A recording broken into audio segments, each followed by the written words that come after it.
Sveiki visi. Taigi, pakalbėkime apie greičio viršijimą. Kokia jūsų nuomonė šiuo klausimu ir kiek galima viršyti greitį? Labą dieną. Kiek galima viršyti leistiną greitį? Tai iki 10 laisvai. Labą dieną. Kiek galima viršyti leistiną greitį? Tai iki 10 be problemų. Labą dieną. Kiek galima viršyti leistiną greitį? Aš manau, iki 10 laisvai. Kaip matote, didžioji dalis vairuotojų, jie iki 10 km greičio viršijimą laiko kaip natūralų dalyką, nors iš tikrųjų viršyti yra draudžiama. Tai yra gaunamas įspėjimas, tai yra administracinė nuobauda, bet, kaip suprantate, tai nėra reali kažkokia tai pasiekmė, kuri tave priverstų susimastyti.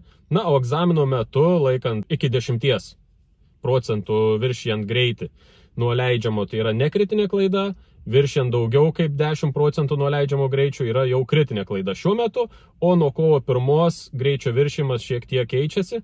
Tai yra iki 10 km per valandą greičio viršijimas yra nekritinė klaida, virš 10 km per valandą greičio viršijimas yra kritinė klaida, jeigu tą darom 3 sekundės ar daugiau. Ar tai yra geras sprendimas ar blogas, laukiu jūsų komentarų.